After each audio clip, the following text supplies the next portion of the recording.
Well, hello there, everyone. Welcome to Cardboard Commander and the Zone of Control podcast. It is episode number 36 already, is in the books. And tonight we have a great episode happening for you. We're going to have some special guests on the show. You guys know them all, and they're going to be joining us in about an hour. But we're going to have Hexy, we're going to have Wardrobe, and we're going to have Camp Sawyer on. And I'm going to kind of give them a rifle quick fire questions to answer and just kind of pick their brains a little bit, and really looking forward to having those guys on the show. And if you guys, I know you've all heard about them, but make sure you go check them out. Tonight we're going to have a great time. We've already got 15 people in here, so we'll go ahead and say hi to some people. So Forlorn here was number one in the chat, and he looks like he's in snowy Sweden, so you can keep the snow if you want. We got Charles here. Hey, good evening, buddy. How are you doing? We got Todd's in the house. Hey, Wardrobe. Looking forward to having you on the show here. Thomas is here from Historic Wings. And hey, while I got you on here, Thomas sent me this very cool book. And it's an Advent book. And so you read one chapter a day, every day in December. And it's written by Thomas. And on the back, it says, Santa Claus has a secret. He's not just a guy in a red suit who rides through the skies on Christmas and gives gifts to good boys and girls. He's a secret agent. His code name is Fat Man, and he works in covert operations. So I'm looking forward to this. Thank you, Thomas, for sending that out to me. And I'll keep you guys informed on how that comes out. Dave, good evening. How are you, sir? Christoph in the house. I saw you're playing Combat Volume 1, it looks like. That's always a fun game. We got Mike in the house. Hey, buddy, I know we talked to Jester. We're going to get you into we're going to play some Wolfpack here soon, coming up soon. Speaking of Jester, how you doing, buddy? And hope you're doing okay. We had a great time playing Command and Colors this past week. That was a lot of fun. Yeah, look, they got stalkers already. That's great. Belgium, we have wet snow. Oh my gosh, Christoph, you can keep all that. Jeff, good evening, buddy. How are you? No problem, Thomas. Appreciate everything you're doing for us. So you guys kind of know the routine of the show here. So what we do is try to 45 minutes to an hour, try to keep things going, but I've got to use an hour tonight so we can wait for the other guys to get on. They'll be coming on again about 8 p.m. Eastern Standard Time. So I'm just going to kind of run through my show, and we'll just go from there. When those guys get here, we'll get them all in. So we're going to go ahead and get started here. I've kind of changed up the background graphics. I know a lot of people like the graphics that I do, so I try to mix it up every once in a while. So give me your thoughts when you see what's going on here, and see if you like them. Stuka Joe's in the house. Got to always love Stuka when he's here. And yep, you need to go get it for yourself. And so Stuka, glad to have you here. But today we'll talk about the briefing room. Todd says he's doing makeup and voice exercises. Is there enough makeup? I'm not even going to go there. I'm not going to say that. And but we're going to do a quick briefing room. We're going to talk about what I got on the table. What are you guys playing for Thanksgiving? We're going to go through some mail call. We are going to glance on the GMT newsletter. I got a VASSAL question for you. And then we're going to talk about the ladder game. We're going to talk about our game with Jester. And then we're going to get into our guest segment. And when the guests get here, we'll have everybody on here. And I'm going to kind of give them some rapid fire questions to pick their brains. So everybody's in the house having a good time. We've already got 25 people in the house. So if you can, give me a thumbs up. Just tell me you're here. And let's get rolling here, guys. So the first thing we want to talk about is, again, we're having our guest speakers on here. These guys are fantastic. I love listening to their shows when they get together. And so really looking forward to that. Got a couple things going. Got some mail today. Got some games yesterday, which is good. I've started doing a couple of the shorts on YouTube. Kev at Big Board Gaming, I love listening to that guy. He does some of them, and so I decided I'd try that. I don't know what you guys think, if you've seen them or not, but I'll try them and see if that works out, with all the free time I have on my hands. But again, tonight we got a great show coming up, and Christoph, I appreciate it. I know some people think that it may be a little too much corporate presentation like, so I try not to keep it like that, but you never know. So on the table, folks. So I just cleaned off the table. I had traces of hubris back here. I finished playing that. I'm going to continue playing that on VASSAL, but I've got some new games on the table. So back in my man cave, which for all you guys who don't know, it's our spare bedroom that I have to get sent to when my wife goes to bed, because she's a school teacher and she's got to get up at 4:30 in the morning. So I go back there and record and play war games. But I got Viva La Emperor back there set up. I'll be playing some of that later this week.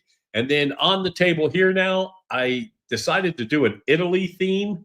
So I've got Italy 43 set up, and I've got British Tank Ace set up, and I'm going to be playing in Italy for British Tank Ace as well. So stay tuned for that. I'll be bouncing back and forth doing that. I have not played either one of those games. I've read the rules, but Italy 43 looks amazing, and I love the fact that the board's smaller. It's almost like a Salerno 43. It looks like it's more of an entry-level game when it comes to the 40 series, whatever entry-level means there.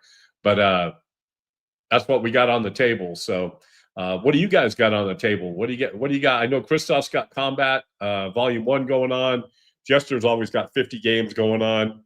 But what are the rest of you guys playing? Let us know in the comments. Next week, I will be cruising to Mexico with my beautiful wife. Don't fret, there will be a show. I already recorded the Zone of Control podcast for next week. There'll still be a show on Thanksgiving, but I figure most of you guys are going to be in a turkey coma, so it's not going to make a difference anyhow. But I just want to let you guys know I'll be thinking about you as I'm sitting in the sun, enjoying Mexico, and maybe 1 or 2 or 5 or 10 adult beverages. So you never know, but that's where I'm going to be next week. So on the table for Thanksgiving. So since I'm going to be cruising, I don't get to play games on Thanksgiving. But what do you guys? Do you guys take special time since you're off usually for a couple days? Do you take? Do you have time to play games during the holidays because of family and things like that? I really like playing during Thanksgiving. This year I'm not going to be able to, but usually it's one of those things where I don't do any work. I don't do anything for a couple days, so I can just sit there and game and just kind of hang out and use all that tryptophan and eat some turkey and just play games. So what are you guys going to try to play over Thanksgiving? And I thought this little AI generated cartoon was kind of funny. It looks like bringing in the turkey and the guys are just wanting to play one more turn. So I thought that was kind of cool. So mail call. So yesterday, you guys probably saw my short. I was kind of whining about not getting my game in, but Stalingrad 42 and Italy 43 both came in. Yeah, Todd, I get it. If you got family and stuff in town, it's really, really hard to play. And Jester says he's got 16 games planned from Wednesday through Sunday. Man, I thought he was going to play some games. 16, he's got to have at least 20 or 30 more minutes to play a game. But I got Stalingrad 42. That thing's a monster. So 4 maps.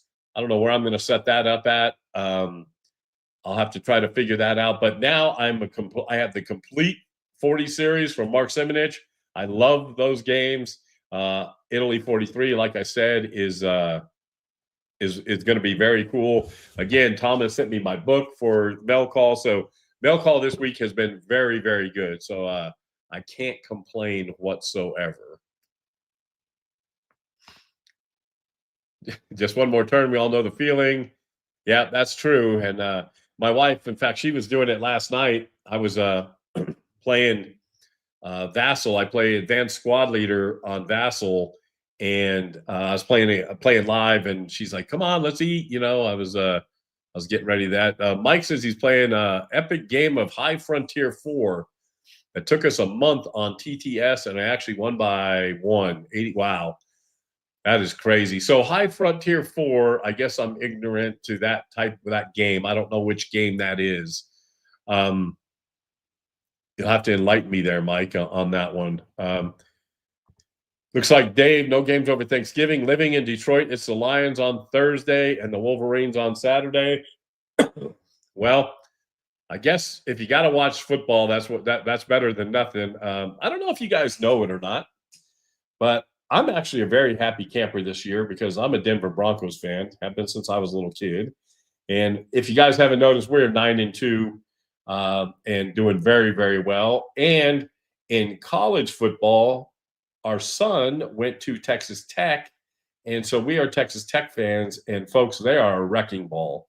And if people don't think they can win a national championship, you've got your head in the sand. So really, it's a good time for us here at the house when it comes to football. So Jester says, Mike, that's super cool. Got 3 games in process, finishing some MDF buildings, working on some 1/100. So, that's one thing I've never gotten into is the miniature thing. I'm afraid to because I'm afraid. I think you guys have already know this about me. I don't like crafts. So print and play games, I'm horrible at that stuff. And so I don't think I could paint miniatures because I would probably throw them in the trash. So I've never went down the miniature thing. The only thing I would like to play in miniatures, I think, is years ago. I mean, I'm talking 20 years ago. I used to go to this game store and they used to play these naval miniatures, and it looked amazing. And those miniatures were so cool looking, and they had protractors, and they're out there doing arch. I mean, it looked really cool. That's always intrigued me. I thought, oh, and BattleTech back in the day, I used to play BattleTech, so that was an epic installation of a new cooler on your computer's processor, which overheated. Yeah, I saw you were having some computer issues. Well, that's not fun. We'd much rather see some of your games being played there. But now maybe that your computer is coming back to life, you'll get to do make some videos. Belgium goes to World Cup soccer. Well, that's great. Yeah, so I have to say I've gotten caught up in the soccer a little bit. I'm never going to be a true fan because we don't have a lot of it here. But I will say I watch it a lot more than I used to watch it. We should get online. I can ship. So again, yeah, I'm High Frontier. I take it. It sounds like, I'm going to guess, a science fiction kind of game or a Wild Wild West. I don't know. Science fiction, probably, I would think. But yeah, so that's where I'm at with Mail Call. Now we've got the GMT Newsletter, and I don't know if I'm not going to go through this whole thing because there's a bunch of stuff here. But I am going to scroll through and see a couple things. It looks like they had a good time at SD HisCon. Did any of you guys get to go to that? That's one of the things I really want to try out next year. Is I want to make a con. I know there's one in Dallas, Con Sim World, I think it is. I'd like to make. That's only 5 hours down the road from me. But I would like to make HisCon. I'd like to make the Compass Games Warehouse and the GMT places, both of those. Okay, so Mike says it's about building a rocket and doing stuff in the universe. Oh, that sounds cool. Space is hard, he said.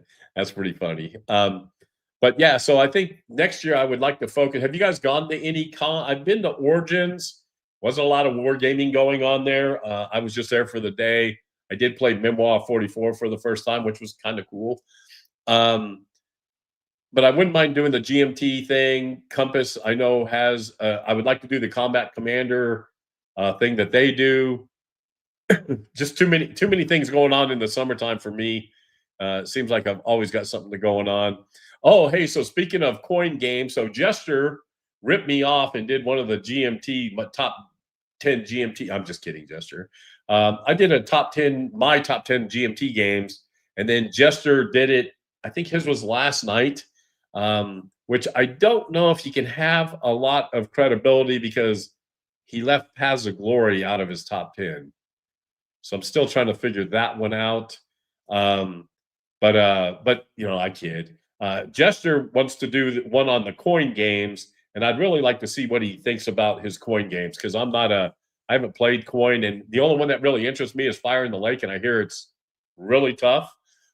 So I guess it's one of those I might not be doing for a while. Let's see. Stuka said,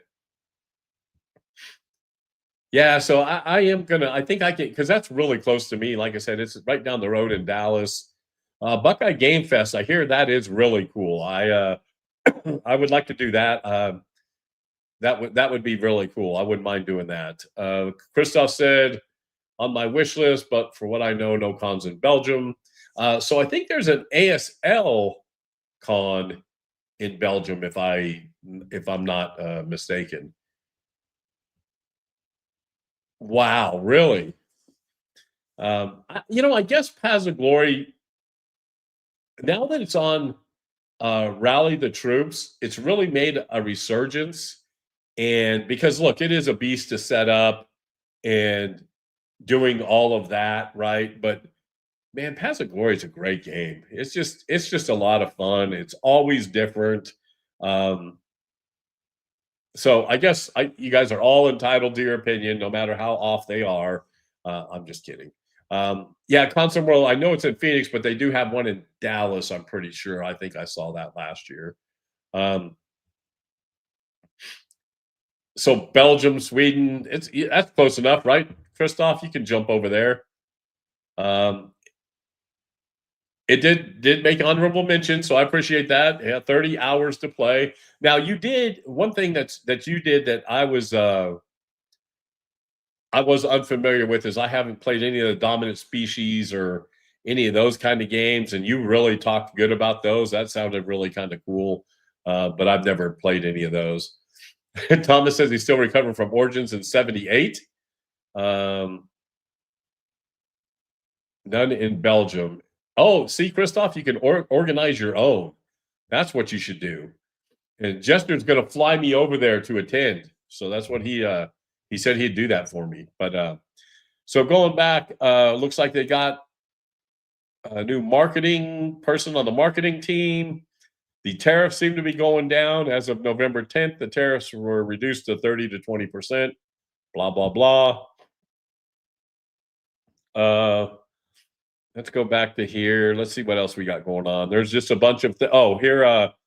Not there yet on the P500 listing. So the only one I see here that's kind of surprising to me, anyhow, is the Fighting Formations. I thought that would make it. Then they've got there's a sneak peek here of China's war. Looks like solo ability at 10. So that looks like it might be interesting. Card driven game. Haven't seen much of that. VASSAL. Hey, so one thing I've noticed on VASSAL, I don't know if you guys have noticed how they've done the modules. I kind of miss the old way they did the modules, but the new way we Jester and I played Command and Colors, and we grabbed the wrong module, so I went and downloaded module 4 now, and looks like Next War Taiwan's already updated on VASSAL. I'm hoping that they get Italy 43 on pretty soon. Then we've got designer notes. So there's a bunch of things, design thing with Kai. And again, just some GMT stuff online, digital games. So folks, I'm really looking forward to Mr. President when they get it all full blown on Steam. That looks really cool. I hope they do the same thing for I, Napoleon. I think that would be fantastic. Any game that's got all that complexity to set up, I think Steam would be a fantastic place for that to be. So looking forward to that. Space Corps looks like they're coming out with that. Saratoga, I play Rebel Fury online on Steam. So that's look at Combat Commander Vietnam. I don't know if you guys got to check this out, but there was kind of a board group there. Patrick was there along with the co-designer and yeah, just a bunch of guys talking about the new Vietnam game. They actually played a couple turns. That looks really, really cool. What did Stuka say here? Yep, I had not heard of that one. I'm looking forward to second printing. Yeah, me too, Christoph. I don't know if I think since it's coming out on Steam, I'll probably just keep it there. Recent P500 editions. What do we got on here that I would be interested in? Not much, it looks like. Triumph and Tragedy. I love that game. That's a lot of fun. I've enjoyed playing that. Play that with a couple guys from the Combat Commander board. Bestseller. So Field of Fire is a bestseller, which is great because, again, I have a bad taste in my mouth about that. I'm waiting to see more people play it before I decide to take the plunge there. Wolfpack, look at that, number 3. And I can see why. That game's fantastic. I can't wait to play a full game of it. It's going to be awesome. Really looking forward to that. In the Shadows is good. I really like playing it as well. Twilight Struggle, of course, is always good. Holland 44, I got to get that on the table soon. Let's see what else we got going on here. Just kind of scrolling through here pretty quick. Tank Duel. There's a thing on Wolfpack. Oh, you got the optional rules online. You can go download those. The Panzer series, there's some content creators who have done some videos. Red Dust Rebellion. Jester, is that a tough coin game? That looks kind of cool too. Next War Iran. So I'm contemplating getting Next War Iran or Taiwan. Not really sure which one yet. Kev at Big Board, he got Taiwan, and it looks interesting. Jester, yeah, you did beat me at that game. That's true. And but I think I was winning in this last week's game. But I'm not going to say anything about that. Red Dust Rebellion is harder than Fire in the Sky, so I probably won't be buying that anytime soon. Most requested new P500 expansions. So again, Combat Commander Vietnam. I can't wait. It's going to be awesome. Really looking forward to that. Yeah, a couple other things on there. And then just scrolling down, let's see, Production Outlook. They're just talking about some of that. Everybody's going to go over this stuff, so I'm not going to stay here too long. Hey, if you guys if you have any insight with GMT, I've emailed them twice trying to get on this content creator list here. And I guess maybe I thought it was because I didn't have enough subscribers, but I've got 1,700 subscribers, and some of these channels don't have that many. So I'm trying to get on there. So if you have any pull, try to get me on the GMT thing. That'd be great. British Way. I've heard really good things about this. That might be the first one I get if I was going to buy one. That looks like it's really good. The cards look really cool. Republic. 1880. So these train games, I have to say, I actually love playing these train games. They're a lot of fun. Let's see what else we got here. What the heck? Dawn of Submarine Warfare. Huh. Hadn't seen that one before. Next War Supplement. And again, I'm probably making you guys sick scrolling so fast. House Divided. So, folks, I know that you true Civil War people are going to have a heart attack, but I love that game. It's a lot of fun, and it's it's just so easy to play. British Way is a good intro into coin system. Okay. I thought you were making fun of it there for a minute. Let's see what else we got going on here. Barbarossa. Yep, again, Combat Commander Vietnam. We're looking for island hopping, the more scenarios for Pacific. And I think I'm about done. I'm about done with this. Napoleon, the second printing. Yeah, I think we're pretty much done with that. Okay, so you guys get the point. You see where I'm going with that. And now we'll go back to our regularly scheduled programming. So next up, I've got a question about VASSAL. So Jester and I played Monday night, and I don't own the game. I would love to have the game Command and Colors Napoleonics, but I'm not paying $300 for it.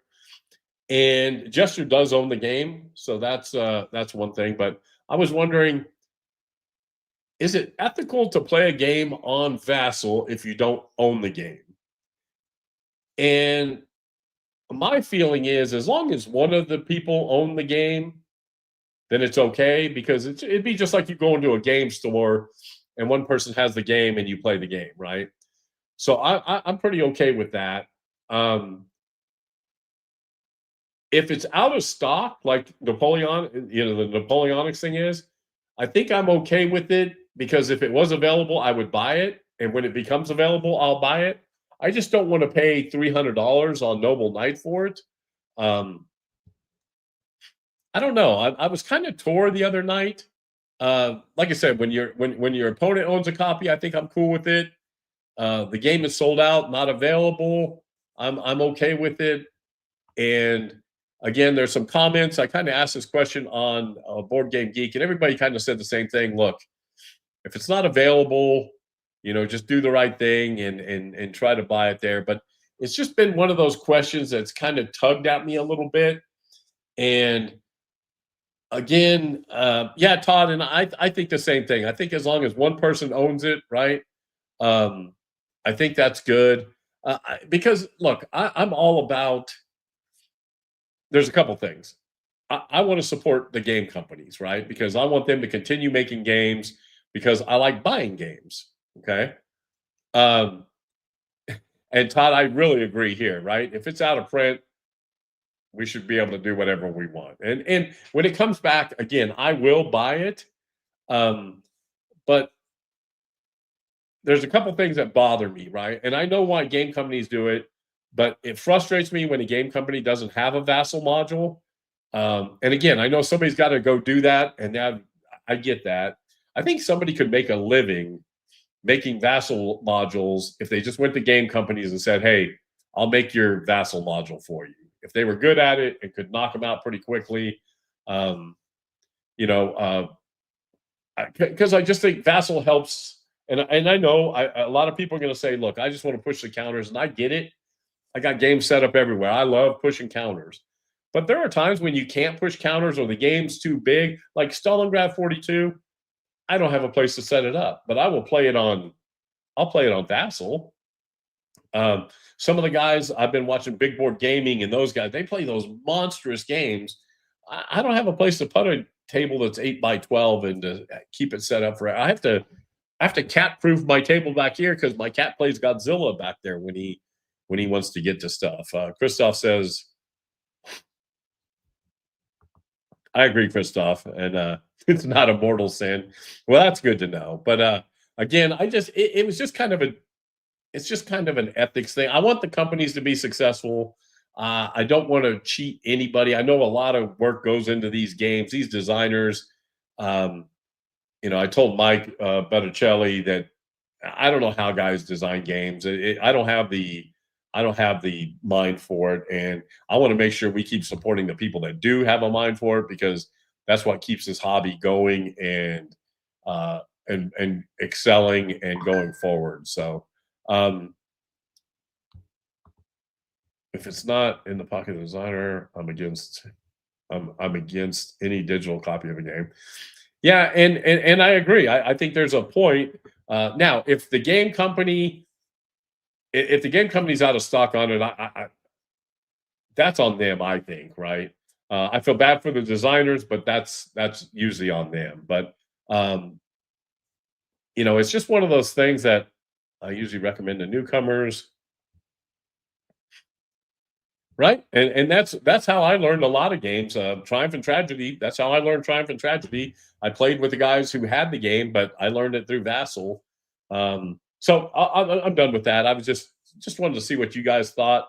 I tried to contribute a positive vibe to the gaming community, and so I don't want to do anything that would go against. So I got Goose Brown trying to get into the chat. I don't know who Goose Brown is. So Todd, that's nobody with your group, right? With Hexy or Camp Allen. I don't think is that an alias? I also so then we go back to playing with Jester.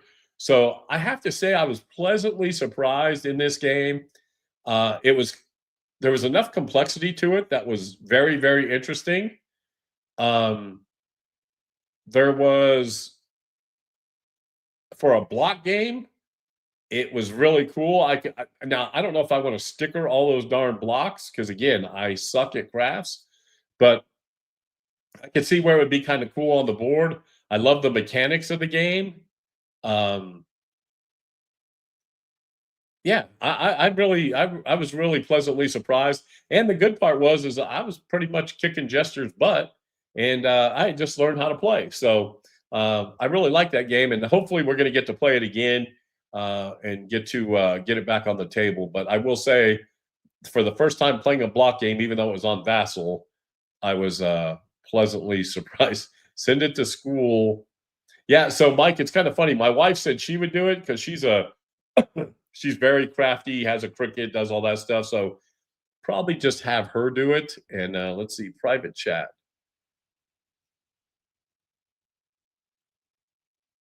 That is me, Matt Brown. Oh, hey Matt, how are you, buddy? Um, all right, let's see. I lost myself here. Commands and colors of fun. Yeah, it is. I'm actually thinking about um, getting a different game as well. I've just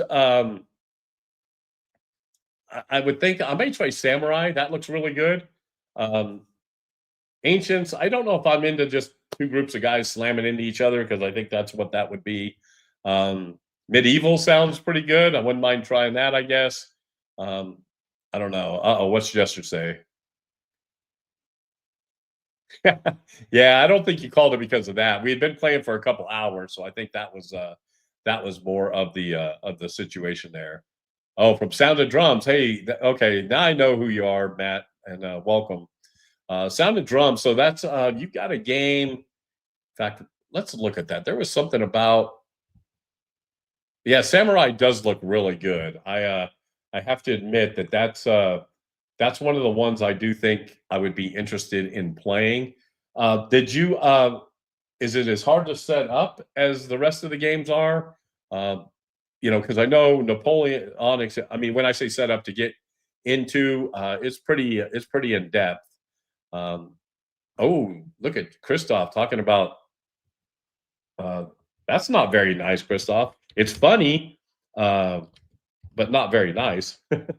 um, so I got reminded of Sound of Drums because Matt's in the chat.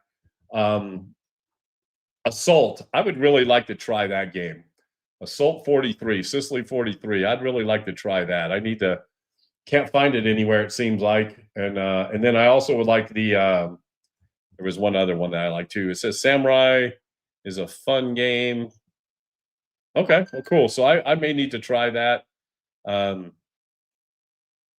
and see what's going on there. So all right, so Jester, enough. We're gonna get together with Mike. So we need to make sure we're doing that. We're gonna touch base a little bit. I don't know if you guys know, I play in the Combat Commander ladder or Cardboard Combat Commander ladder, and I lost this month. It was awful. I have not had that bad a die rolling in I don't know how long, but I really do like playing in the ladder. I wish there were more games that did the ladder thing. So, like, I play Breakout Normandy on a ladder, which is pretty cool. I'm playing Salerno 43 off and on a ladder, which is pretty cool. And I think that it'd be cool to I may have to set one up. I wouldn't mind setting up a game on a ladder. Like Ted Brayton does a great job with the campaigns for Western Front Ace, American Tank Ace, British Tank Ace. I really like getting that where we get the community involved and that sort of thing. And so speaking of that, if you want, I have a Discord channel. If you want invited to that Discord channel, shoot me a note and I'll get you the link to the Discord channel. The other day we had about 3 people playing different games on there, so that was kind of cool. I have Assault and tabletop stuff if you want to try.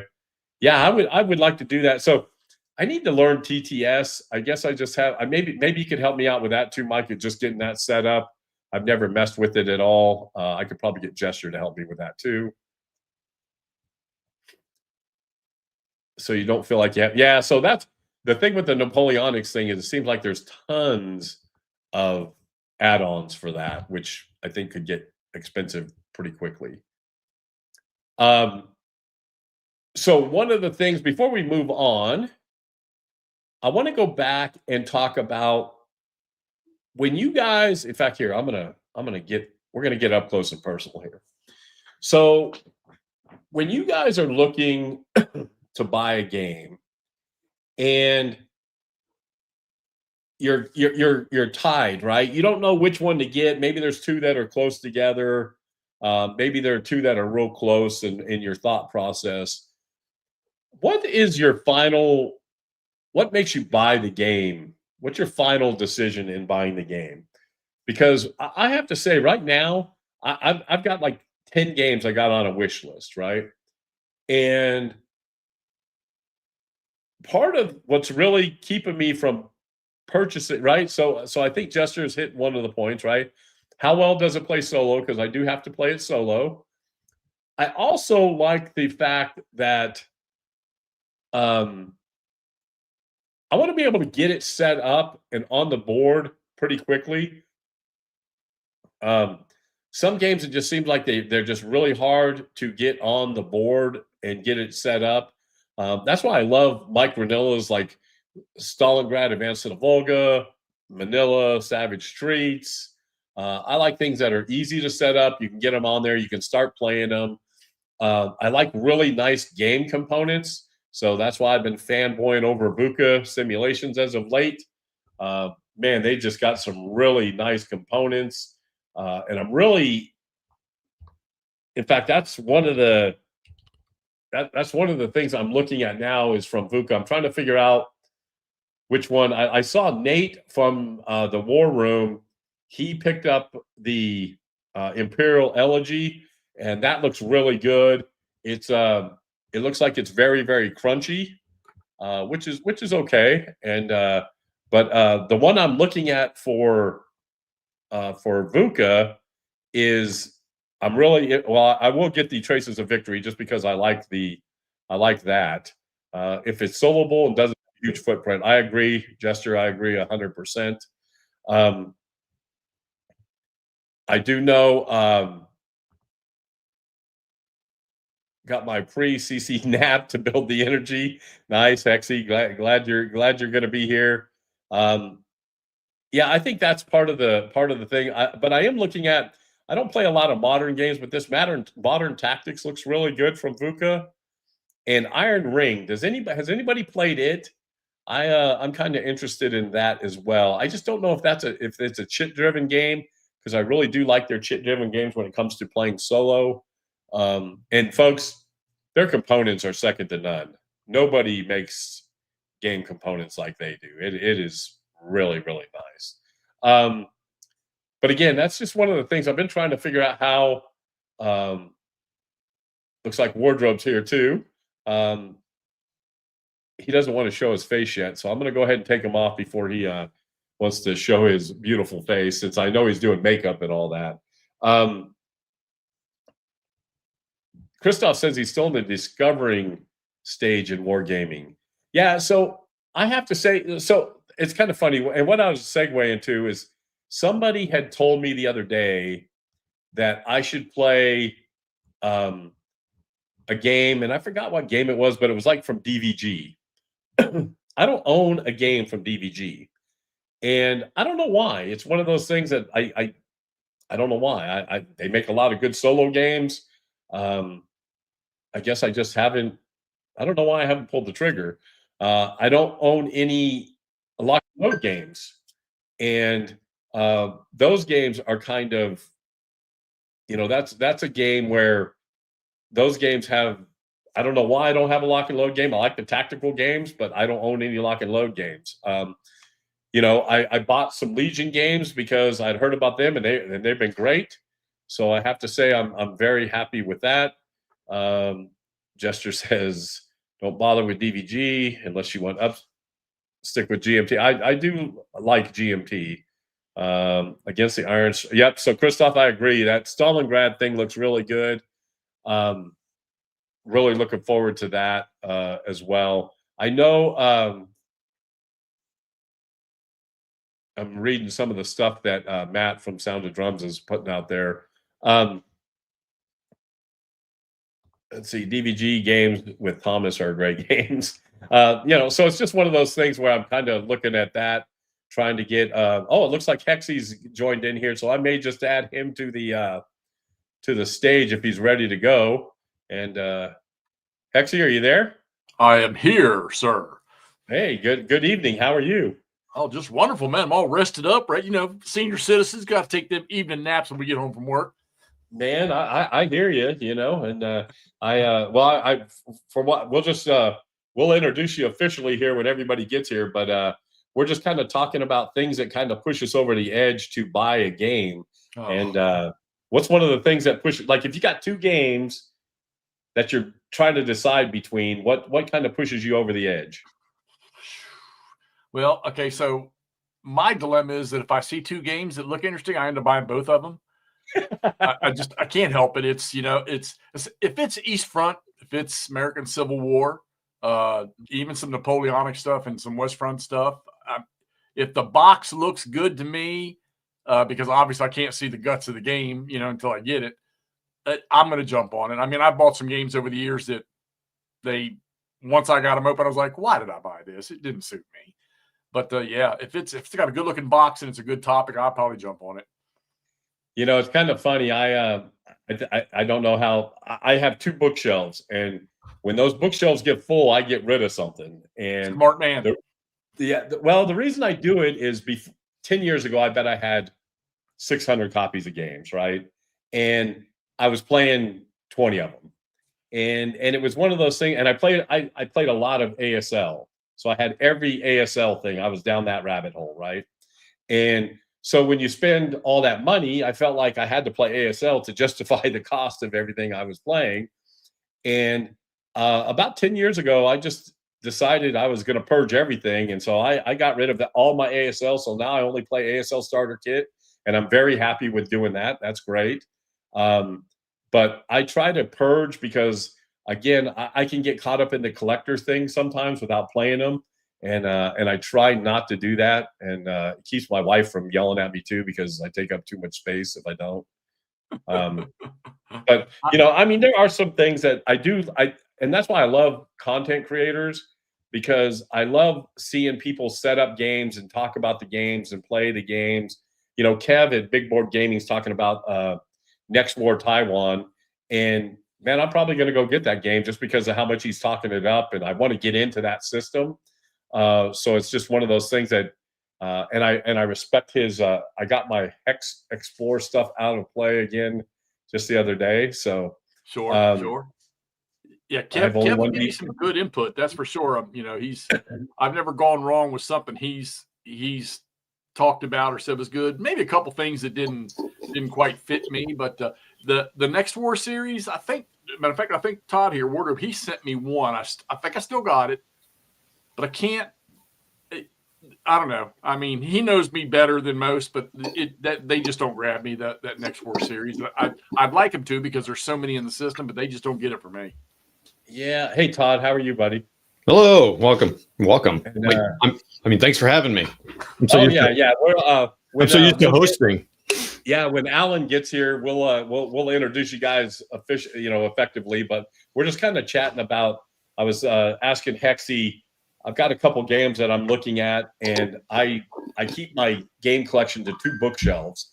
And so when I fill up, I sell. And so I'm pretty picky when it comes to getting games. So I've been trying to figure out. Right now, I have to say I'm fanboying over a bunch of VUCA games. I really enjoy their products. Easy to get on the table, great to look at. But he mentioned I've been talking to Kev about the Next War series. I think that's something that I might want to get into. But again, it seems like you always dive down that rabbit hole, right? So I'm kind of trying to figure that out. I still play a lot of ASL starter kit. I've got 2 games going on now, so I love playing it. That's kind of my go-to. And then I'm going to ask you guys about. I do want to go down the Civil War rabbit hole, but I'm going to ask you guys that a little more when we get into our segment and everything. But yeah, we'll sit here. I think we're waiting on Alan, and then we'll jump on there. But one of the things I look at when I'm looking at games too is I see you guys. It's cool that you guys have a group that you can play with online because it seems like you can always rotate and you always have a game going. And that's why I like playing with Jester. But I would like to find that too, where I could get 2 or 3 people where you could play, where they don't mind being recorded while they're playing, that sort of thing. Because sometimes people don't want to. I get it. It's not for anybody. What's this? Got any games for sale for 100? I don't know what that means. It's $200 down. Inflation, bro. Inflation. $200. So I sold him a game at a very good price, mind you. Don't listen to what he says. It was one of the GTS games. I sold it to him for $150. I think the next week MMP went on sale for like 130 or 20. I don't know. It was something weird like that, and I was like, whoops. Whoops. I did not send him any money back because too bad, bro. Yeah. Hey, you snooze, you lose, right? He had the chance to. I did feel bad, but I guess not bad enough. And now, I talked earlier. I think you were on the show talking about VASSAL, about whether you own the game and whether you should play it. And, because I really did like the Command and Color Napoleonics. That was a lot of fun. I really, plus I was beating Jester's brains out. So that made it a whole lot more fun. So this is suddenly becoming the Beat Up Jester show. Yeah, it's always that way. And no, that's true. But, sorry, Jester. I like yeah, I like play. So I see you guys. What are you guys playing Saturday night? I saw something about that. That is with Ross, who couldn't join us tonight, which he would be great for this topic about ACW. But he and I are going to play a little ASL.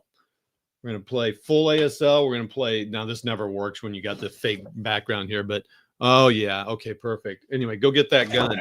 Silence that gun, which is scenario 14. I'll be the I'll be the Americans attacking his Germans, trying to take out a gun in a fortified position. I'm playing Monty's Gamble and starter kit, and I just had a tank blown up pretty easily by a hidden gun, so that was fun today. And always good fun there. So, I've been I know the Civil War thing. I've got so many questions about it just because there's so many damn systems out there. Yep. And it's just when I get and speaking of Ross, so I live in Northwest Arkansas. So I'm about 15 miles from Pea Ridge, and he was visiting Pea Ridge. Yep. And so I sent him a note, and of course he was really busy. I was trying to see if we could maybe meet up for lunch. Yeah. But I think we're gonna meet up sometime. He must live pretty close by here. He's in Oklahoma. Oh, okay. I think I know, which is not that far, but no, from us it's not far at all. So where do you guys live? Hexy, where are you from? I'm in the eastern panhandle of West Virginia, just across the Virginia border. I'm in Falding Waters, West Virginia. Oh, okay. And how about you, Todd? So I am in McMurry, who I think McMurry might be joining us. He and I are in St. Louis. Oh, okay. Well, so we're relatively close too. No, we want to go. McMurray and I want to go down to Wilson's Creek, and we do Pea Ridge too. I mean, it's not right next to each other, but they're relatively close. Right. I go. I play with the ASL guys in Kansas City once a month or so, playing their tournaments, and go down there and try to play with them as well. There's camp. It looks like. I'm so used to being in StreamYard as a host that this looks different. I'm like, well, where's all my buttons? Oh, wait. Yeah. Right. We don't have to do anything, Hexy. We can just sit back and relax. There's Alan. How you doing, Alan? Hey, good. I must have got a wrong link because I've been sitting here I'm sorry. That's okay. No worries. I think I picked one from the old one of the older emails. Yeah, we have a lot of things in there. Yeah, I might have done that. So, all right. Well, now that you guys are here, I'm going to go ahead and get all this stuff up here together. And folks, now here's the entertaining part of the show. You guys have been bored with me for a little while, so now we're going to get the professionals in here. So I want to thank I want to thank Hexy, Todd, and Camp for joining me. So thanks, guys, for coming in tonight. I really do appreciate it. Yeah, of course. Thank you. Oh, yeah, our pleasure. Hey, so what I thought we would do is kind of some rapid questions, just kind of shoot you some questions and learn a little bit about you guys, and then also help me with a couple questions that I have. So there's no hurry. Just, you can elaborate as much as you'd like. But first of all, I'd like maybe if you guys just said, introduce yourselves. I'm sure everybody pretty knows who you are, but introduce yourself and kind of tell us a little something about. Give us a 30-minute elevator speech. 30 minutes? Sweet. Or 30 seconds. 30 seconds. 30 seconds. I'm used to talking to Jester. He wants 30 minutes. So. Oh. Hexy, you go ahead and kick us off. All right. Well, okay. So I'm Hex to Hex. That's my YouTube channel. My name's Jeff. I'm one of these I gamed a lot when I was younger. Was interested, of course, always been interested in American Civil War. Went in the military back in 1980 and sort of stopped. Didn't game for a long, long time. Then about, 6-7 years ago, I got back into it. And I think what it was a winter evening, and it was snowing. There wasn't really nothing to do. And I was looking around in my closet, looked up on the shelf, and here was Terrible Swift Sword. And it said, "You need to play me." So I got it out. And I think it was the next night I was sitting online at Noble Night and dropped $3,200 on Civil War games in one night just because I wanted to play catch up, and just been going at it ever since. My passion is East Front, World War II, and the American Civil War, a little bit of Napoleon, West Front. And I'll touch on the little things. I'm probably 99% Hex and Counter. I do have a few area games. I think I have one. This is for Stuka Joe. I have one point-to-point game that I did play and actually won at it against 3 other people. That was kind of fun, but I don't really. I don't know. I'm a Hex and Counter guy, and of course, computer war games. I love the John Tilder stuff. So okay. I'm gonna cut you off there because you're getting into a question. I'm gonna cut you off there because you're getting into a question I was going to ask you later on. Okay. So, what about you, Todd? Well, I found my dad's. It felt like finding another thing of your dad's, but I found my dad's Panzer Leader and Tactics, Tactics 2, and didn't play those. I just rolled dice and moved counters around, but it was a great fun. And then went dormant for many years. Got started, I don't know, after I moved to St. Louis, and dabble with it off and on.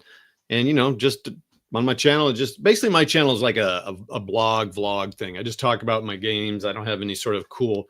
I'm not as even sophisticated as you here. I just get on and kind of ramble about my games, and have enjoyed the community, and it's kept me inspired. Like meeting someone like a Hexy and then going out and staying in his house for a week. So the best thing about that was, and that was this May, so that was a trip this year, was telling coworkers, I don't know, I'm going to go stay in the apartment of some guy I met online. He'll be fine. Nice. Nice. I said, I'm taking a guy with me here. He's a law enforcement. He can protect me if it goes south. So that's funny. And the only one that needed to worry about it going south was Hexy. Anyway, right. I'm done. All right, Alan. We'll try to keep it clean for you, Zone. Keep it semi-clean, a family-oriented project. Yeah. Family-oriented show this time, right? This time we'll clean it up. Yeah. Hi, I'm Camp Sawyer, as many of you seen. My name's Alan. You've probably seen me online with other stuff there too, with Facebook or whatever, Discord there as well. I've been playing these many years. Started way back in the day, like everybody else did, and followed kind of the same path. So I won't belabor the point. Kind of kept playing all along with it. Like the games, like the historical aspect of it, because as you can see from my background here, I really like to relate the history of the games, particularly the American Civil War is primarily my focus, but I also get into, as Hexy said, World War II and others. One of my goals is to play out more of the kind of epic battles across history with everything there too. So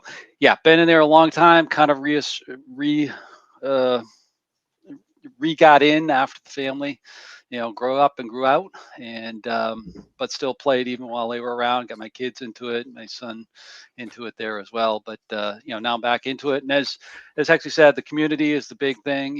Having channels like this and having other people around and everybody in the chat there as well is really great to see and really good to expand the hobby. So great to be on. Thanks.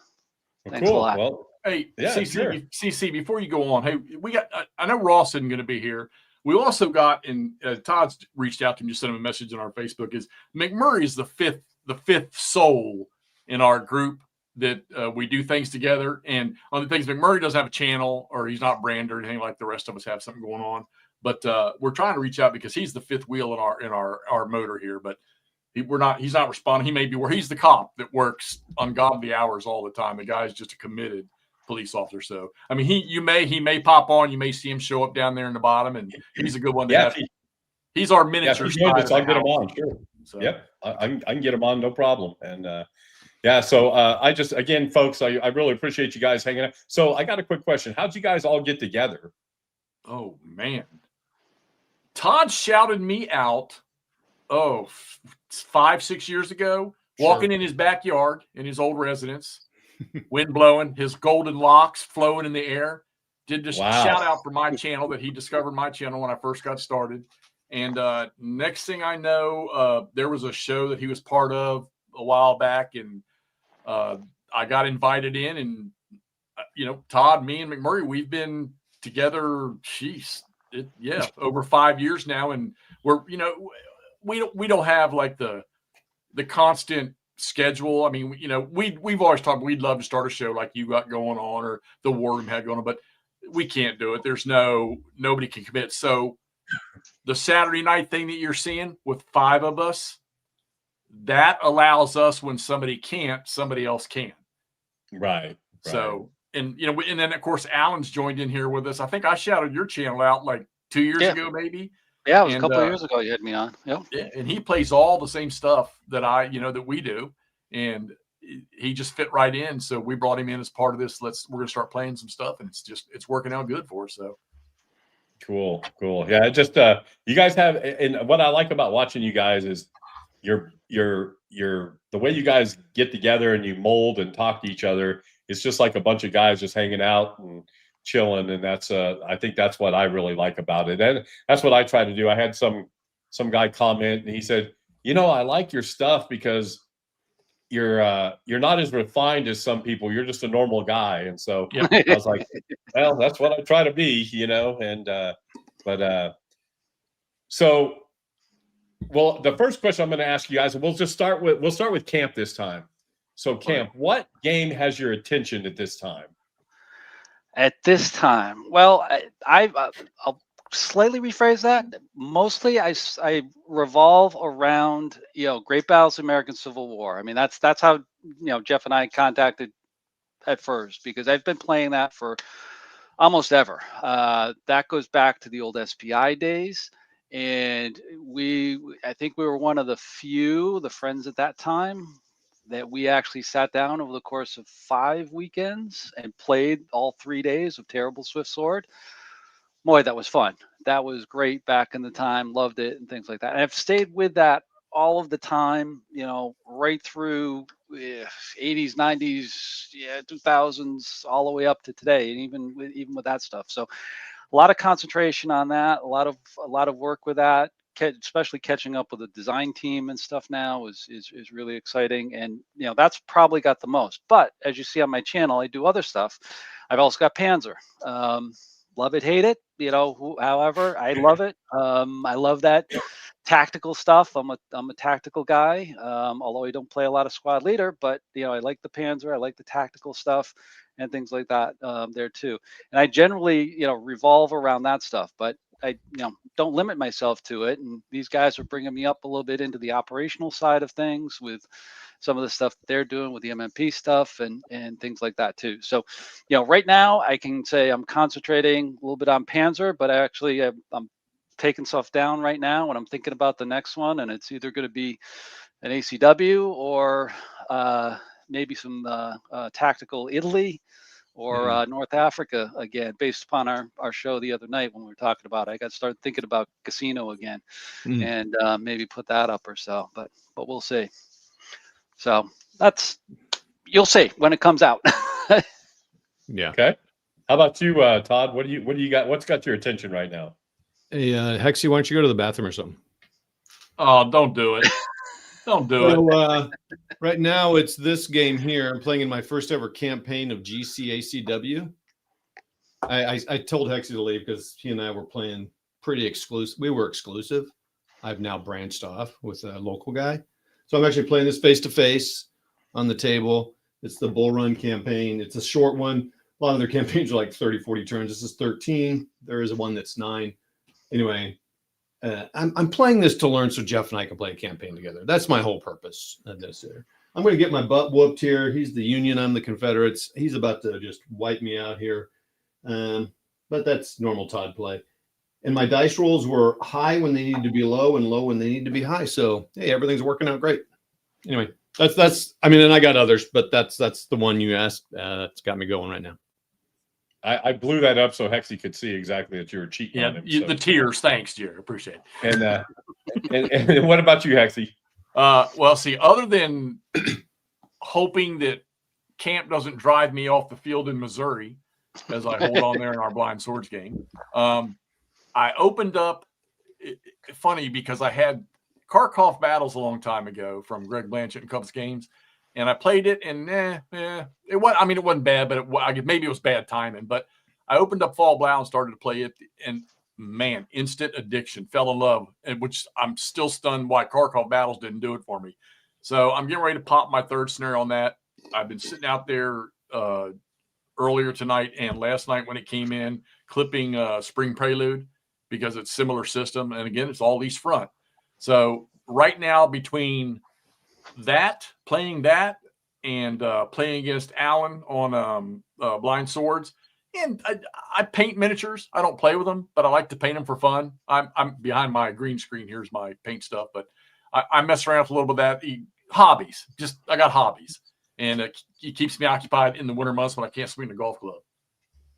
Nice. So what branch of the service were you in? I was Army for 13 years. I was a scout. Okay.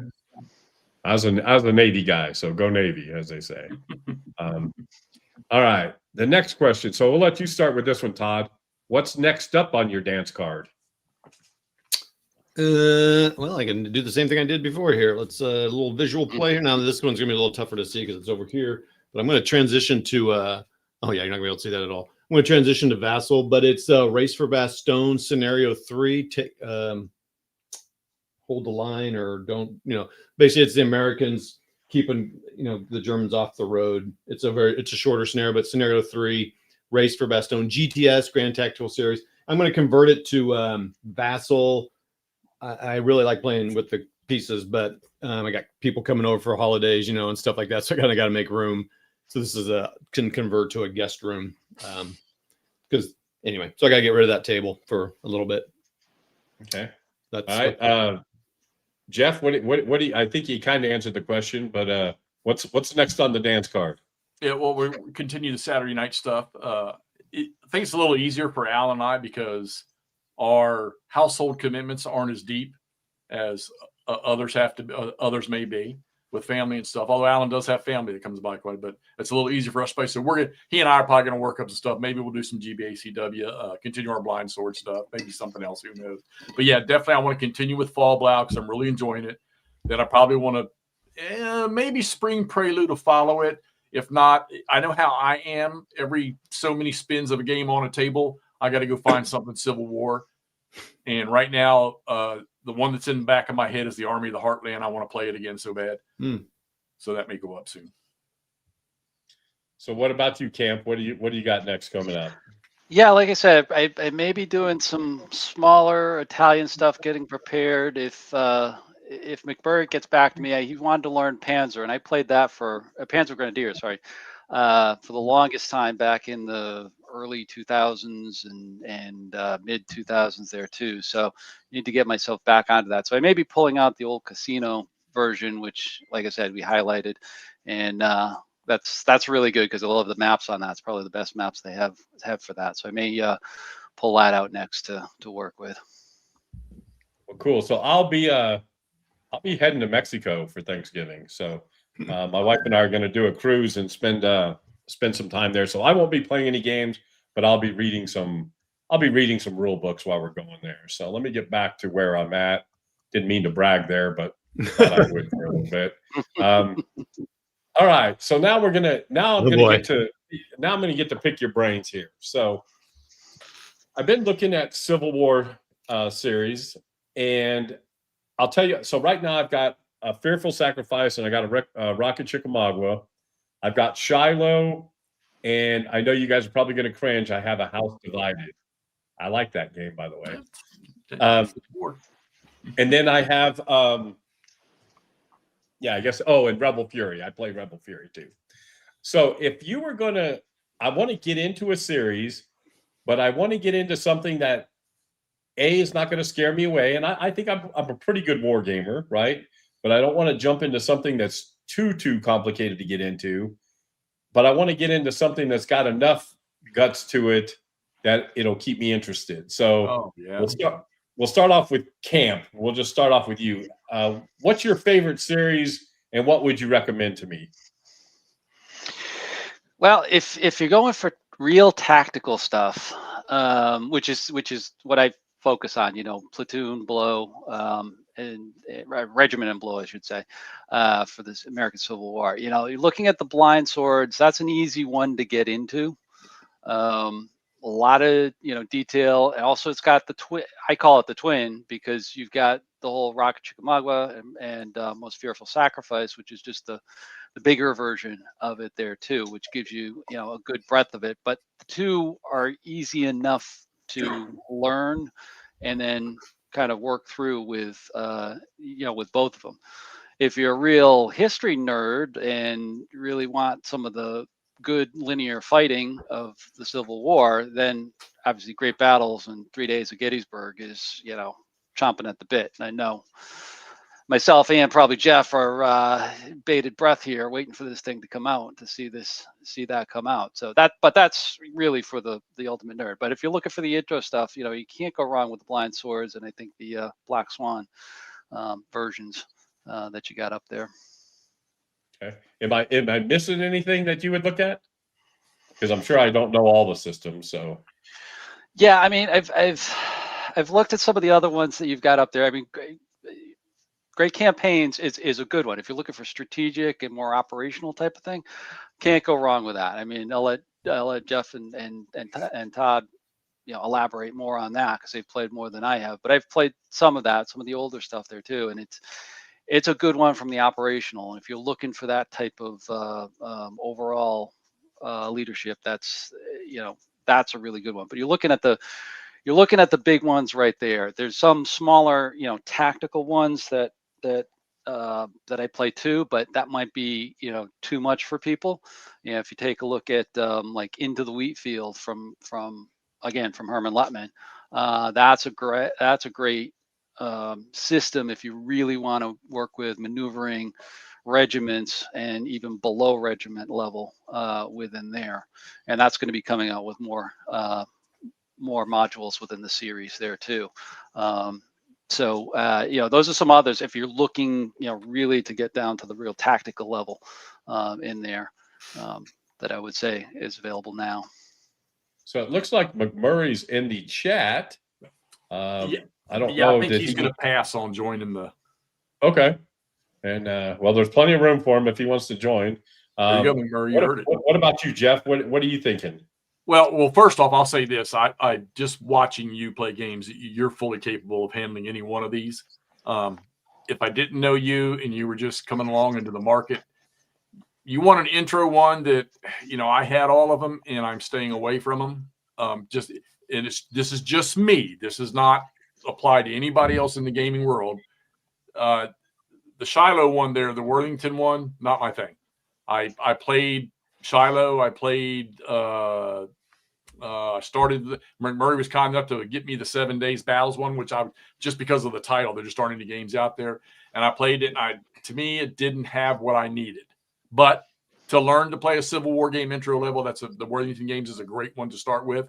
Outside of that, the Blind Sword system is Blind Swords and Black Swan. Blind Swords is the more in-depth for detail and tactical because it's regiment level. Black Swan is just the massive footprint game of entire battles from start to finish. There's only 2 of them. The third one's going to be on its way, we know, before long with Antietam. But if you want to see the full picture with a slightly lighter system than Blind Swords, then the Black Swan system, Rocket Chickamauga, Most Fearful Sacrifice. Hood Strikes North, the great campaigns of the American Civil War. Todd and I took on the basic rules. He's moving on, so he can teach me later. The basic rules are, I think it's one of the more fabulous operational systems out there. And for ACW, there aren't very many that are operational anyhow. It's either, you get up in that strategic level or it's down the tactical level. Now, if you want to get down to the bits and pieces and the tying your shoelaces and accounting for fatigue and stuff like that, you're going to play Great Battles of the American Civil War, which, note for all of you all who have the new 3-dog on pre-order, much like, the Great Battles of History, there's going to be a easier to play rule set for people that want to get into the system. I was down on that at first, but after thinking about it for a while and Dick Whitaker lecturing me, that it might bring more people into the system, kind of like ASL and ASL Starter Kit. Bring more people into the system. But if you really want the bits and pieces of Civil War, 3 Days of Gettysburg, the Great Battles of the American Civil War is a great system. You want an older system? Civil War Brigade series from the Gamers. Okay. That's a very head-scratching system. I'm not going to throw Line of Battle in there, but just before I got on tonight, I did notice that the Wilderness game has been sent to the printers for MMP, the No Turning Point, or No Turning Point, whatever it's called. And from what I understand, there's a whole new set of rules rewritten for the Line of Battle system. So I'm anxious to see what they've done to that.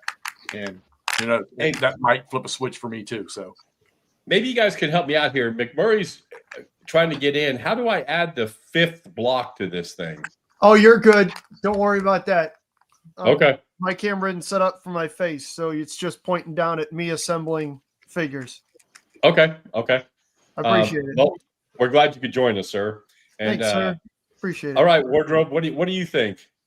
So based on what I've seen you play and all that, I would probably recommend Blind Swords and Black Swan because it's tactical enough where you can kind of you know the names and all that stuff, and so like you can read books like this, the Campaign Atlas, and you can see the names, and you can follow it and play it, and it's not too crazy, so you can read that, and you'll know what's going on.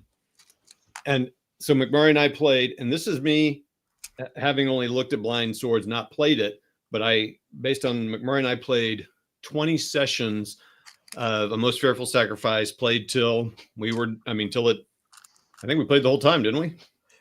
We didn't get all the way through like 3 days. Oh, it's because we played to a pretty natural conclusion. Yeah. The Rebs weren't going to do anything.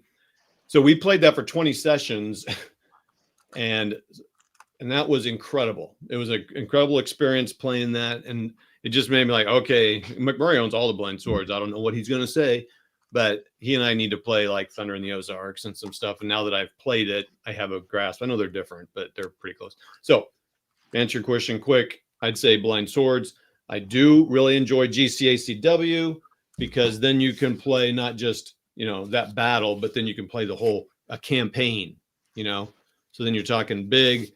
What you're seeing here, you may play the, what would it be? I guess it's called Long Roads to Gettysburg, but you may not even meet in Gettysburg. You might meet over somewhere else, or you may not meet at all. I don't know. You might just have little skirmishes, and that's pretty cool. So, and it's amazing. Like Blind Swords is there's so much friction and like chit draw. This doesn't have chit draw. This has all kinds of other things that you roll for movement. You may not get the right movement. I mean, it's just a chaos crazy show, and it's awesome because I can blame that and not my poor tactics. So that's what I would say.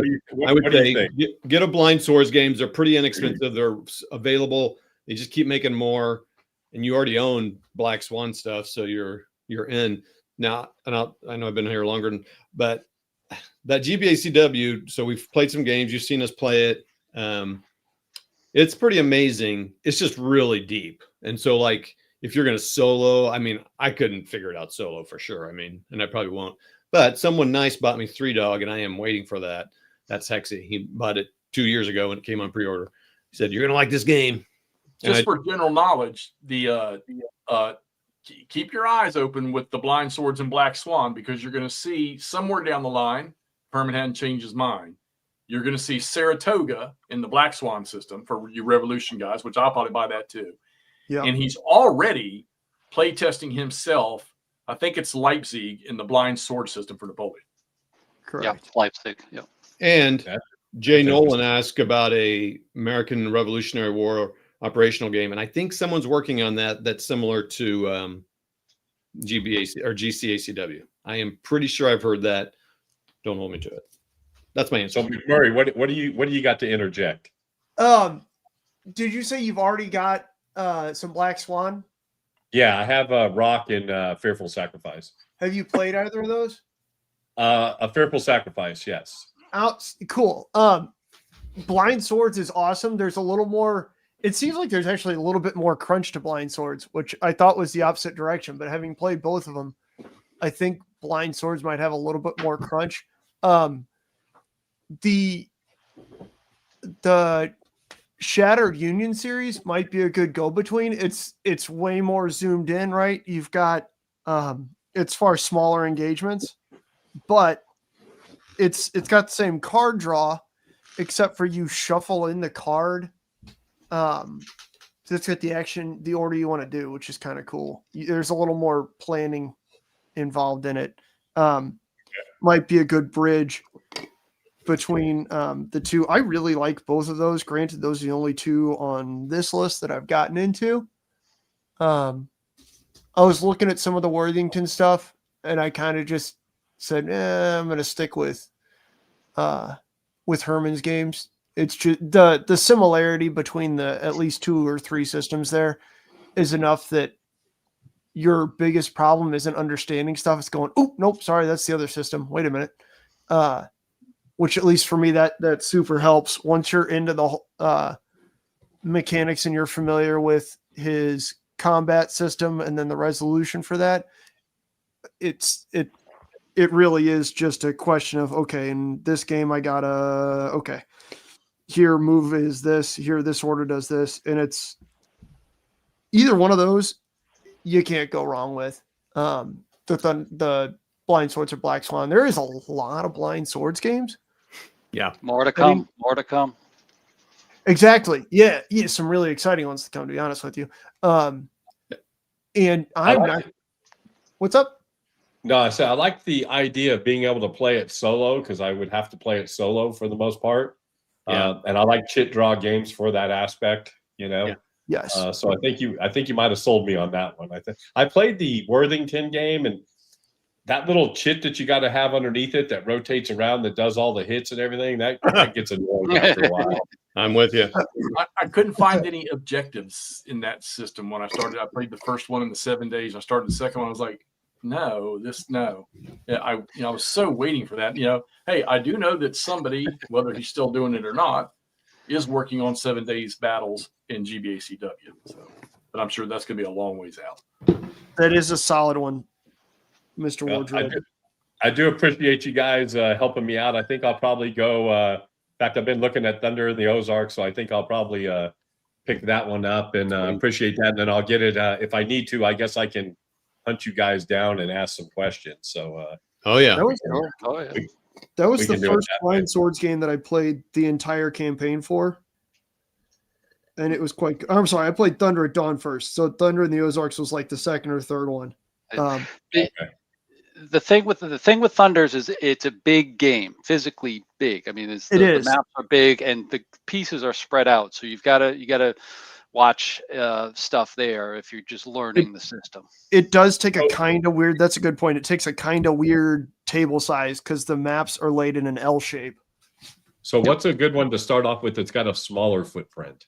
Thunder at Dawn is great. Thunder at Dawn. Okay. Thunder at Dawn's good. Wolf I'd also say it's a good learning game because you don't have a lot of special rules and things like that. And that's Sedgwick Attacks. That's the Salem Church scenario. Relatively new, couple of years. You get a small to medium counter footprint, but light special rules, so you're concentrating on the core rules within there.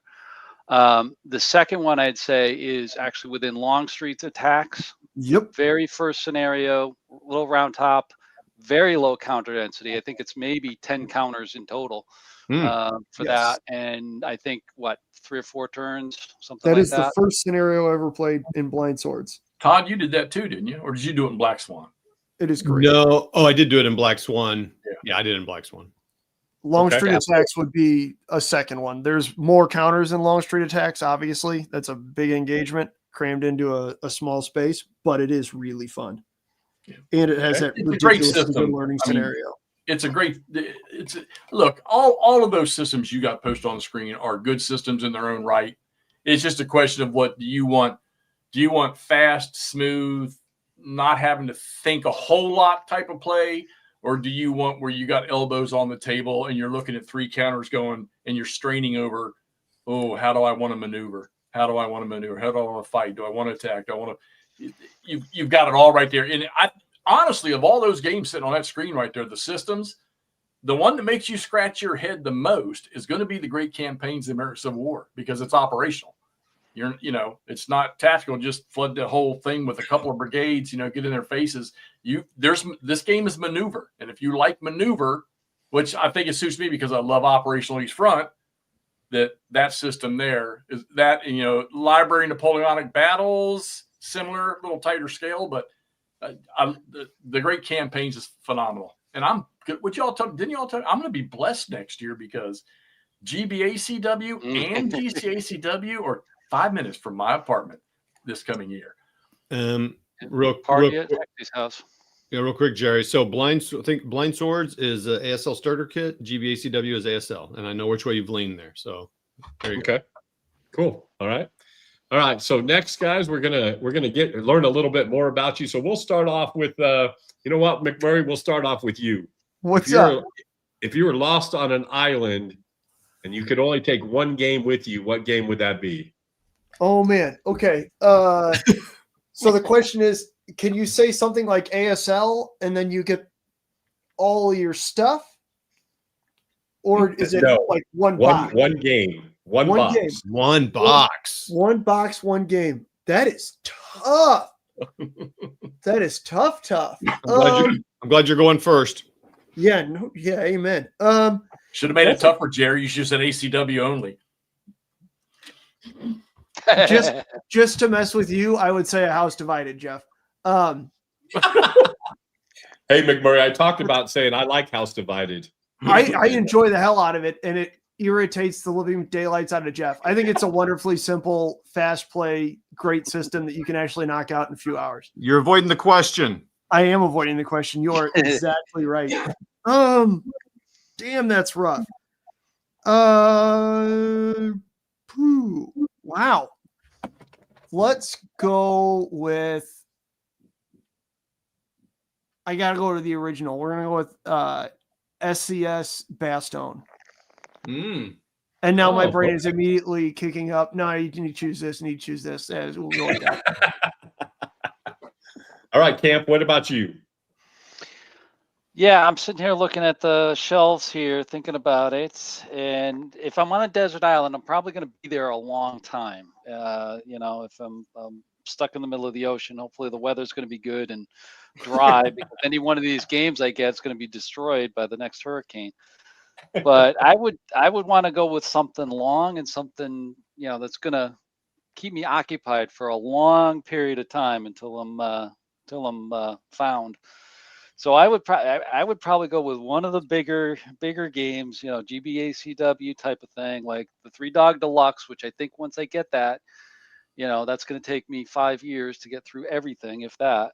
Or something like Into the Woods, that's another monster there that would keep my brain occupied for the duration. So I would look to those big guys to be my choice. Okay, Todd. On to Richmond too. Well, he was pretty confident. He was pretty confident there. Wardrobe Plays World War II just dropped a ACW game. I know, ain't that right? We talked about the name change. Every time. All right, Hexy, what about you? Okay, so I could take like a briefcase and open it up and dump all my ASL starter kit into it. And I'm gonna narrow the field to ACW, and if I got to take, I'm taking this one. Oh, that's a good one. That's a good one. Is that Death Valley? That's Death Valley. You would take that over 3 Dog? Oh yeah, by all means. Much more in here to do, and God, Alan? What do we got? Maybe between this and the expansion, what goes with it? Nope, 15 to just 16 no expansion. One box. Yep.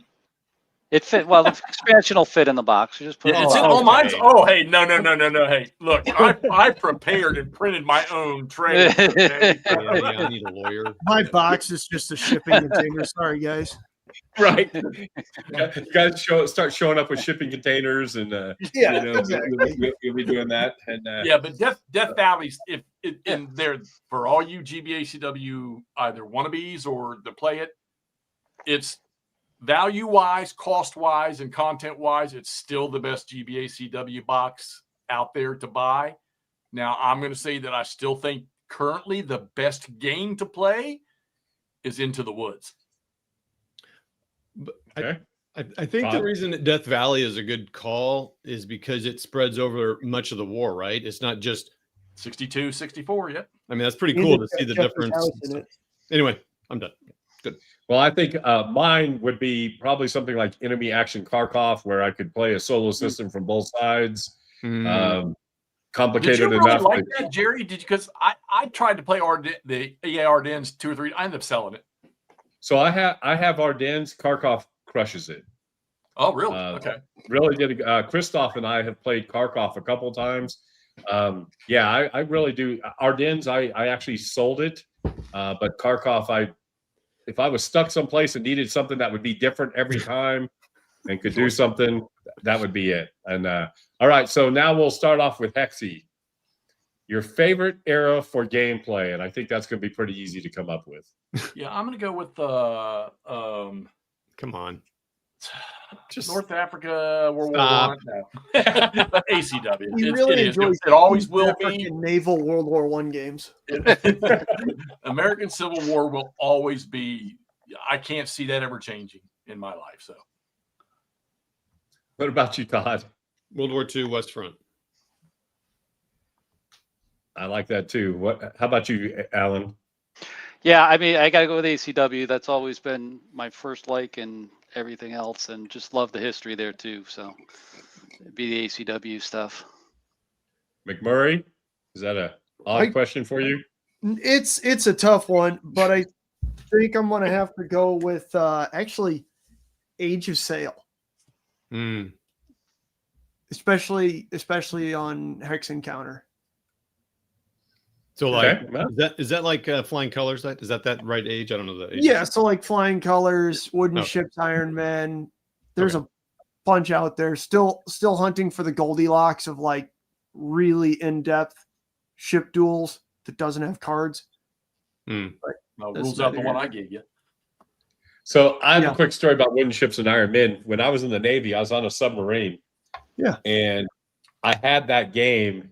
And we used to play that game at the most weirdest times of days, and we'd make up our own rules, and there were people nuking each other, and it was nuts. But I love Wooden Ships and Iron Man. But my era would be World War I. I'm a big World War I. Oh, that's interesting. All right, so Todd. Okay. Hex Encounter, card-driven game, chit-driven games. What is your favorite and your least favorite system? Boy, I really like so card driven, chit driven. So those two. Okay. What's your least favorite? No, I'm saying those are the. Oh. Are you just saying when you is hex and counter one of the options where it doesn't have either one of those? Is that what you're saying? Yeah, where it's just hex and counter, roll dice, do your thing. I think I'm going to go chit/card driven is probably my. I gotta be honest. I don't know what you call GCACW because it is none of those three things. It is a. I'm gonna go with what GCACW is, which is a impulse driven. So you roll for initiative every time. So if I win initiative, I go, and then you and I roll for initiative again. I might win it 10 times in a row. Okay. And then you roll for movement, and then you roll for. There's a bunch of. So I'm going to go with what that is. There's no name for it. My least favorite of those four, I'm going to say hex and counter. I need friction and variability in my play. All right, Alan.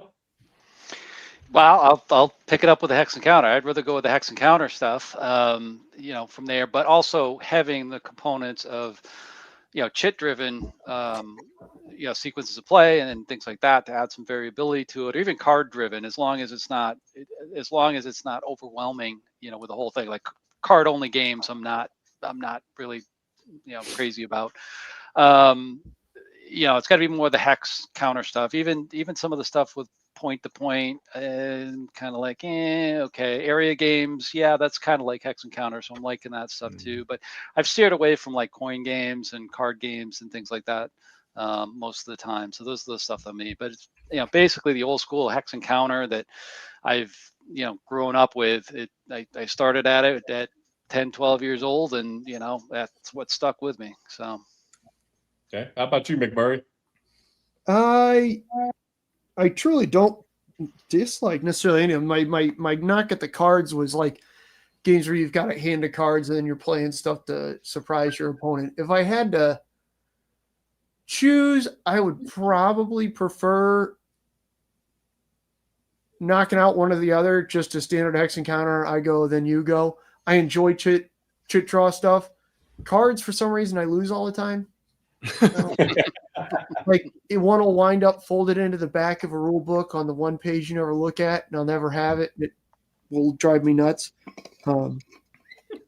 To jump in on what Alan said, I really I don't mind area control stuff as much now that I've played a few of them that I've really enjoyed. Point to point stuff can still drive me a little nuts sometimes. But, okay. How about you, Hexy? Definitely hex and counter. I mean, I guess that confused me because I think hex and counter. I think I think of GBACW as chit draw. So chit draw, hex and counter is great, but I have to assume that the Black Swan system is pretty much card driven because depending on the card you choose or you draw determines whether you're going to do anything or not. But yeah, number one, if I got to say one positive, hex and counter is the one for sure. If I have to throw one of those three out, card driven is going to be the one I throw out. Okay. Yeah, I'm a hex and counter guy too. I like all of them, to be honest with you. I play Combat Commander, so I don't have an issue with those card games. All right, so now we're going to go into something that I kind of like here. So we'll go with McMurray. We'll start with you. Point to point, area control, or some other abstract system. What do you prefer? Area control. What's your favorite area control game? If I can give you a series, the Storm Over series. Okay. Yeah, that's great. Is it Ares or Academy that does the 1778, 1756 Academy, 1812 Academy? Those are really fun area control games as well. They're a little on the Euro gamier side of things, but it's just because they're pretty. Yeah. Right. How about you, Hexy? I don't even know if Todd, you studied all my games on my shelf for a week. Do I even have an abstract? And when I say abstract, that's kind of like I would say like Atlantic Chase. Yeah, it's definitely not me. You said and definitely not Atlantic Chase. It would definitely have to be area control because I know there's a couple of there's a couple of World War II ones I played, a couple of Civil War ones I played. They're okay. There's a system over there, the Clash of Arms one. They're old, like Marching Through Georgia, and I want to play those. Funny thing is, the only person I've seen play them that's filmed it is Callendale, and they still look pretty good. I have them. I have all of them. I want to play them, but yeah, I don't. Point to point and me don't. I mean, if you set one down in front of me and say, hey, Jeff, let's play this, I'd probably play it. I'm not going to get excited, but area control, yeah, those can be fun. So Todd, what about For the People? Do you like that game? I never. I mean, that's point to point, right? Yeah, point to point, card driven. Oh, that's a lot of type of game. Yeah. I don't think I've ever seen it. It's Civil War. It's basically all of the Civil War. So it's a strategic Civil War. Yeah. Yeah. It's kind of like the U.S. It's like the U.S. Civil War, but not hex and counter and easier than the U.S. Civil War. Yeah. I would say area control, especially storm over Arnhem when you blast McMurray and just crush him and punch him into the ground like I did. And then he destroyed me. But not storm over Stalingrad, where he and I almost got into a Stalingrad fight right in my room right here. That would have been good. I would have preferred that. Yeah, I'd say area control. Though, if I can, point to point, like For the People, Imperial Tide, and I feel like I had a third one. I bought into Washington's War. I bought into because those are, and when I said that about your Paths of Glory, you said you said not being in Jester's top 10, right? Paths of Glory is an amazing game. I just don't want to spend the time to learn to play it well. You know what I mean? So that's why I got Imperial Tide. So I got those to kind of get a World War I overview, Rev War, and Civil War overview, but not too deep. It's just enough to kind of get me. And the cards are nice because they have history on them. So I'd say I think Imperial Tide is one of the most underrated World War I games out there. I love that game. How about I did test play it, but Herman Lutman's Dunkirk, that point to point I test played. That's actually pretty fun. Yeah, you had a ball playing that. You enjoyed that. That's the same system as Plum Island Horror, isn't it? Or same kind of framework? Probably. I don't never play Plum Island, but Dunkirk was fun. Kind of. Yeah. Okay. Kind of, sort of. What's yours, Who Jared? did I miss? Did I miss you, Cam? Oh yeah. I'm just gonna probably echo the same thing with area control. I mean, I think, and that comes from more being the tactical guy here. Wanting to see the detail stuff within there. I mean, one of the things that I find interesting, we talk about area games. We talk about Storm over Arnhem, Stalingrad, etc. And some of the new stuff that Revolution's doing with them with those solo games with Stalingrad and Manila, and I think they're coming out with Berlin next. I've played the Stalingrad one. Actually, I think I got roped into testing that one way back in the day.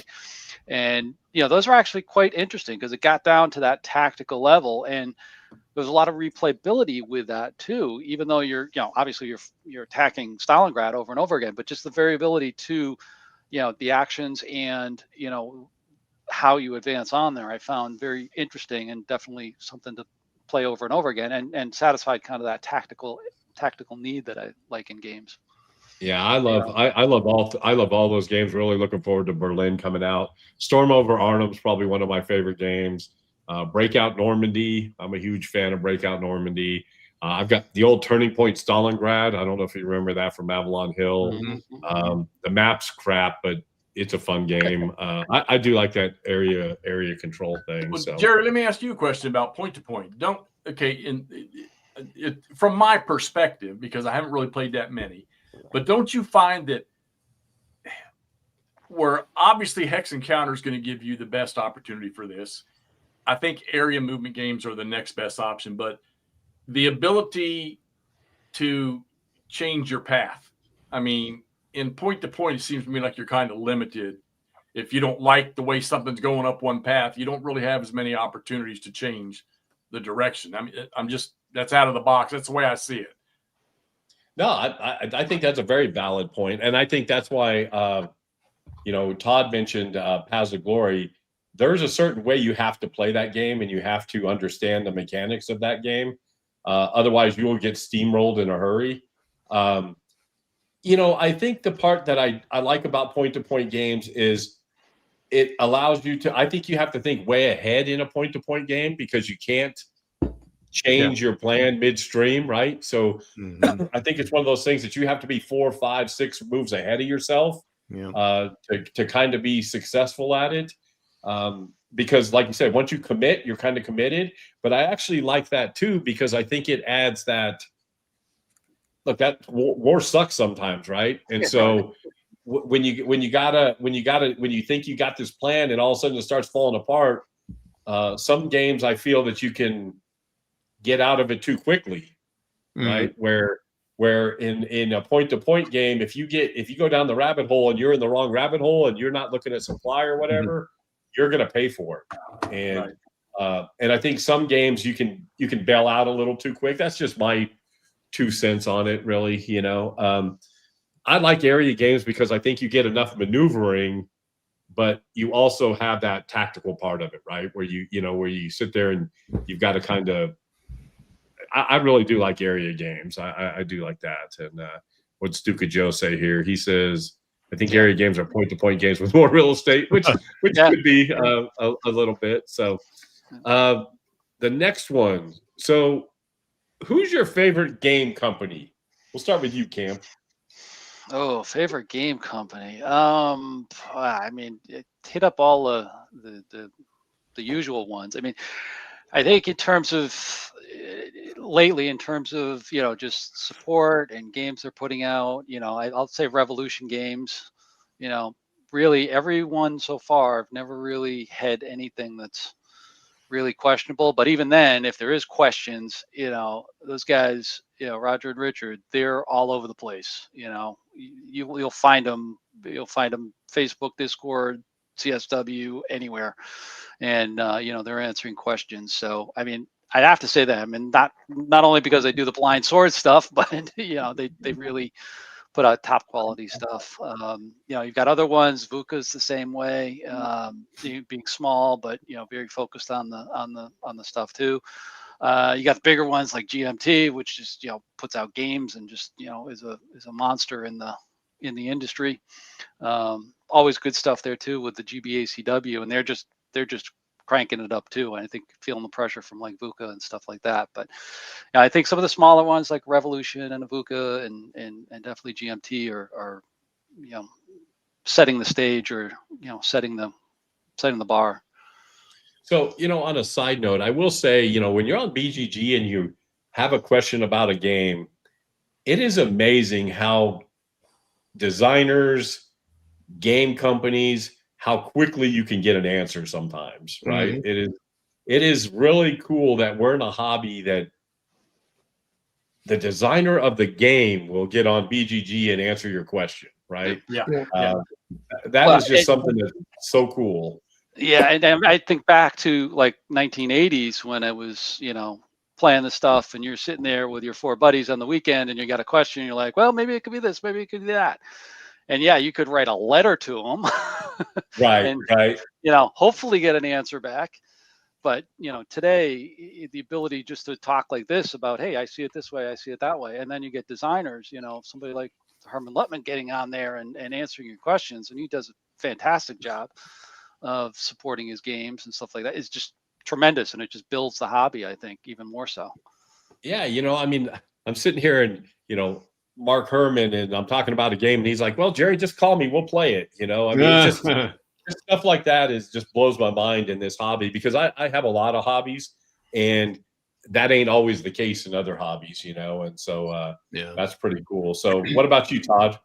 Mainstream, it's going to be MMP, and smaller indie would be Operational Studies Group and the Library of Napoleonic Battles. Because of that, I really like that. I like MMP to a point. Some of the stuff they do kind of baffles my mind sometimes when they let games stay out of stock that are their main. ASL starter kit's a prime example. I find their lack of reprints and slow a bother, but I like most of the stuff they put out when they do. So you just got to buy it. And they do put out great stuff. I really like their Market Garden game, their area game with that. I mean, they do some good stuff. So yeah.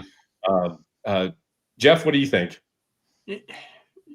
Well, I mean, GBACW, GMT does such a good job with it, but I would have to say when it comes to the quality and components, Alan hit it good. Revolution's a good one. While I don't own a ton of their games, Worthington creates a good product, except for those stinking trays that are in there. And I tell you what, that I've even heard mentioned tonight, Lock and Load. The quality and the contents of what they put in a box. I'm not gonna lie to you.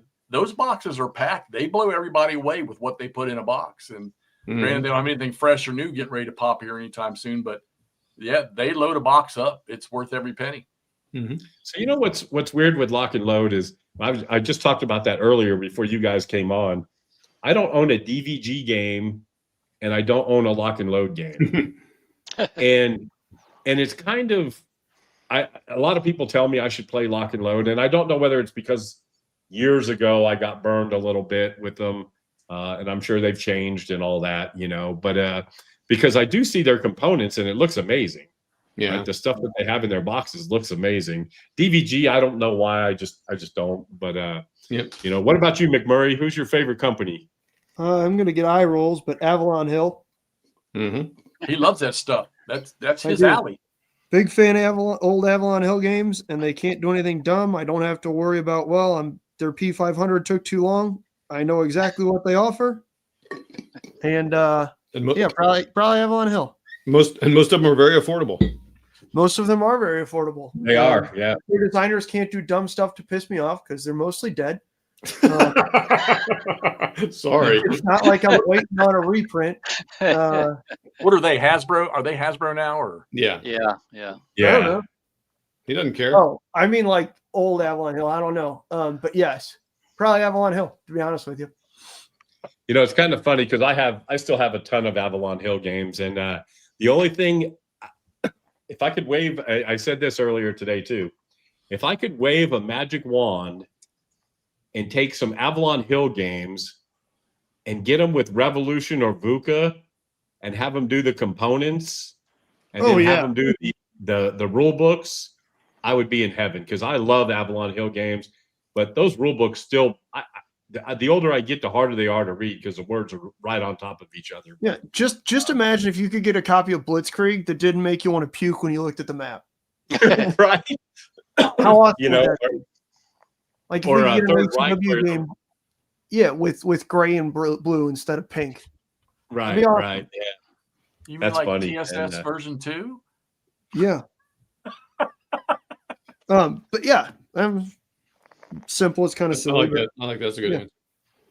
I think Alan hit it on the head. I love Revolution Games has done everything I've ever gotten from them is great. Yeah.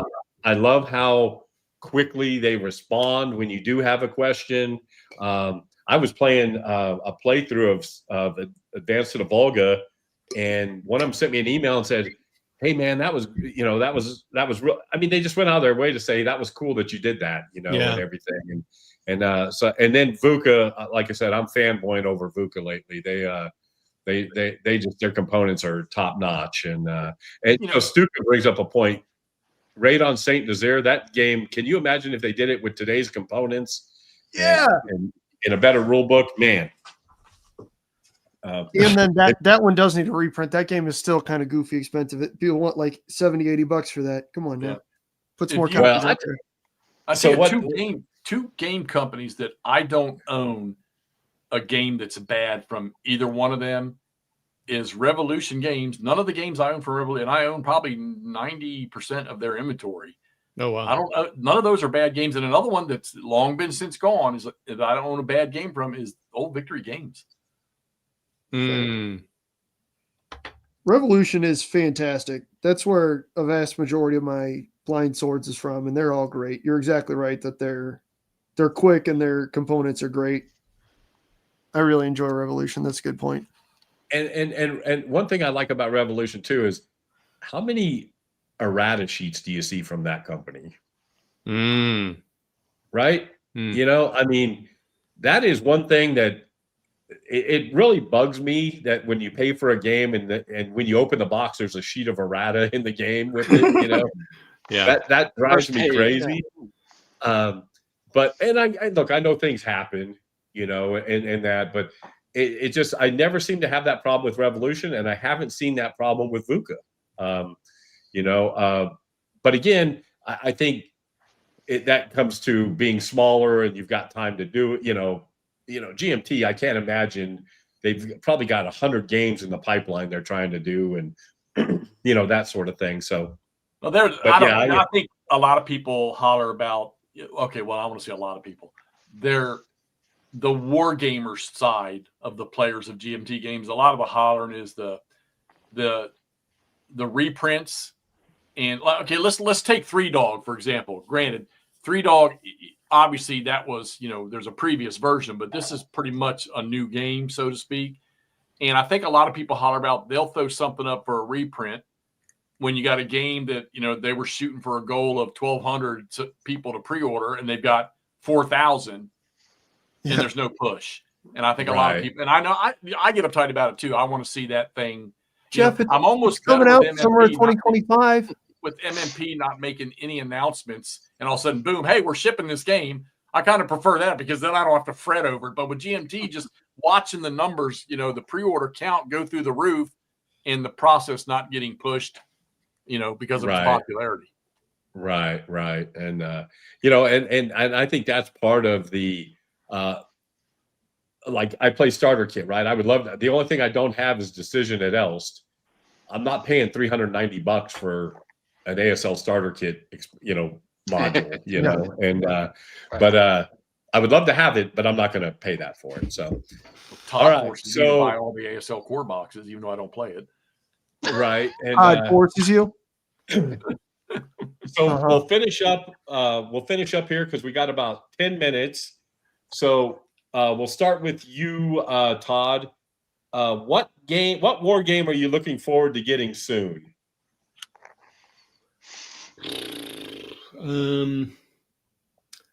I only have 2 on pre-order. I guess I'll go with Three Dog. I'm pretty excited about that. It'll have a million things in it and have the dumb rules for McMurry and me. And I think that, and it won't cost me anything on my budget. So I think that's gonna. The other one I have on pre-order is the redo of Devil's Cauldron, which I don't remember what it's called now, September Hope or September or whatever, which is GTS in Arnhem, reprint of that. But I don't expect that for the next 25 years. So, right. How about you, and that's rude because they're really working on it and it's taking a lot of friggin' work. So, but anyway, so I guess Three Dog. Okay. McMurray, how about you, buddy? If I had to choose one that I know is actually, that is supposedly coming, it would probably, and this is going to sound weird again, but exactly what Todd said, the Dum GBACW version that's going to be in Three Dog. I don't remember what it's called. I can never remember what it's called. Somebody's putting out a World War I larger scale version of or using the War at Sea from Avalon Hill system. Don't remember what it's called, but that's one of those games that I stumble across every couple of months, and it's cool. That's still on pre-order. Good to know. Okay. Those are probably the 2, at least, that are coming out. I know that eventually, those are supposedly coming soon. Obviously, I really, really, really want to play Black Swan Saratoga, and I think there's another Black Swan game coming out that I'm really, really excited for. Yeah, Antietam in that, but it's not up for pre-order yet. So, well, I didn't know if Antietam would have been leaked or whatever yet. So yes, Antietam. Also, actually, shout out to Little Man. The Historical War Game Company is at some point in time going to put out their operational level, like their grand operational whole war ACW game, and their little AWI and 1812 games were both very, very fun. So we'll throw that one out there too. I play tested that one. You guys can't see. I can see McMurray. He's working on a bunch of little gray things. So what are you working on, McMurray? Because I can't tell. 28 millimeter pre-contact Woodland Indians. Okay, I'm glad I asked that because I would have never guessed that. So Yeah, it's a weird one. I will tell you, Jerry, when you ask what's your favorite era, I'm surprised McMurray didn't have a brain hemorrhage because I almost did. I was And surprised I- how quickly he answered because he plays things like that and all the other things that you've ever heard of. There And you go. everything- Oh, it dropped. Okay, outstanding. Kaiser's High Sea Fleet. Let's hop on. yeah, I actually have that. It's really good. Oh, I well, we lost McMurray. Been good talking to you, absolutely McMurray. Enjoy adore ordering, Warwick and Sea. we'll see you later. No, I'm not. I'm gonna do it on my phone. He's ordering let's as we see. speak, folks. Oh no, pull that back up. Did they say compass? Yeah, it's Yeah, compass, compass. All right, outstanding. All right, sorry. All right. How about you, Alan? Well, I mean, I'm going to say to echo Todd, and I know Hexy's going to be the same thing. Three dog coming out is big thing, but I'm going to actually go beyond that because these guys are going to talk about it more. And taking a look, going back to the blind sword stuff, some of the stuff coming out, it's not there yet, but Oh, coming it's out on sale too. probably. Probably. Yes. Sorry. Hey, anybody want No. McMurray to order stuff for you while we're here? But looking at the Revolution, what they're coming out with next, and these are some good ones. They're coming out with the blind sword system, Atlanta. Also Ooh. coming out with Mansfield, which is down in Louisiana. That one is actually personal to me because I actually had a distant relative who was fighting in that. And then last one, which is kind of I saw just some pictures of, is they're doing Monocacy, which could be interesting as well because that's an underrated battle and could be interesting depending upon how it's put. So those are kind of for next year, but obviously with going back to Terrible Swift Sword and first three dog and so forth and so on, the deluxe set is going to be the big one on the table first thing. All right, wrap us up, Jeff. What are you thinking? Flames of War version 7. I'm really looking now. definitely three dog and Stepping into Hell for GBACW because Stepping into Hell is going to be a mind bender of a game. It's not going to be like any GBACW you've ever played. For those of you that play it, it will rack your brain completely. It's frustrating and fun. And I'm kind of interested for the Line of Battle Wilderness game because if there is going to be a new rule set, I'm curious to see what that's going to look like. But yeah, I don't really have anything else. The three dog is just that's going to consume a lot of people when it hits their mailboxes. A lot of people because they put Dick Whitaker did Into the Woods, and that was his. I'm not going to say solo, but he was primary and lead on that entire game. And I know he's got his hands in three dog. I've watched him test play the daylights out of scenarios in that thing up at Gettysburg, and with his hands in it. And is Greg part of this one? Or is Greg on the Antietam one? No. Greg's doing the Antietam and other stuff. Yep. Which will be good too. But I know with Dick on the 3 days of Gettysburg, the deluxe, it's going to be phenomenal. Plus with all the additions and the basic rule set. So that needs to show up now. Yeah, so I need to go look at that because I have no idea what so I need to go look at that. I feel like I'm ignorant when it comes to get it now for $63 on pre-order before it goes up to 100 and something. Yeah, Exactly. Jerry, I'd almost say get that. Even if you don't ever play it, you'll be fine. You'll recover. Okay, and then for myself, a Revolution game. I'm really looking forward to Berlin when it comes out. I love that series of solo games. It's a lot of playability, and then Combat Commander Vietnam. I'm really looking forward to. I know it may not be everybody's cup of tea, but I'm really looking forward to that. And I do have on P500. You guys are going to love this.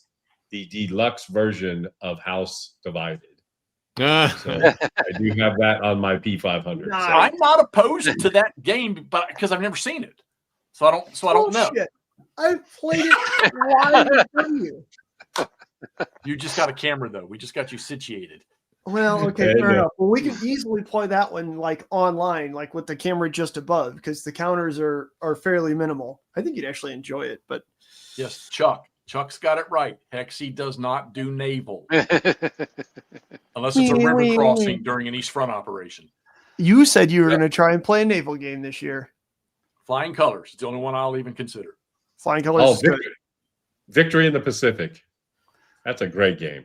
Hey, McMurray came out here in May to go to him and Todd when he came out to go to Gettysburg, which that was probably best 4 or 5 days of fun I've had in a long time. Even McMurray was sick the whole time, but we had a blast. But let me tell you what he did. So what was the game I had? Was it Wooden? You had Kinto's Ironclads. Yeah. So I said, this is going home with you because I'm never going to play this. And that little sucker, they brought me a stack of games a mile wide, and he stuck in a naval game in that stack and left it here with me. And I was trying to get rid of the only naval game I had. Yep. You know, I have a couple friends who play Atlantic Chase, and they're always trying to get me into that, and I'm just like, it does nothing for me. I just can't do it. So, all right, guys. Well, we're coming to an end of our time. I want to thank you guys for hanging out. Really do appreciate you coming by. You guys taught me a lot. I'll be jumping into some Civil War stuff, so I'll probably be picking your brains a little bit more going forward anyhow. But I know your time's valuable, and I appreciate that you took a Thursday night out to hang out with Cardboard Commander and my little channel. So I appreciate that. And folks, I appreciate all of you who have been in the channel and who've chatted and everything. And we'll wrap this up by, look, you guys all know who these are. Go check out their channels. If you're not subscribed to them, go subscribe to them. McMurray, I guess you don't have a channel to subscribe to, so just listen to McMurray, I guess. And if you guys get a chance, go check out cardboardcommander.com. You can get all of our stuff there where we're at there. But again, I just want to really thank the 3 and 4 of you guys for supporting Cardboard Commander and my channel and everything. I really do appreciate it. So if you guys want to hang out for a second while I get rid of these knuckleheads, then we'll say goodbye. So. All right, everybody. So Saturday night, ASL, Todd and Ross. That's right. And check it out Saturday night. In fact, I won't be there because I'll be traveling, going to my cruise. But I'm hoping to see it, catch up on it later. But appreciate everybody in the chat. And until next time, everybody, be safe, be kind. Happy wargaming, everybody. See ya. It's outstanding. All right.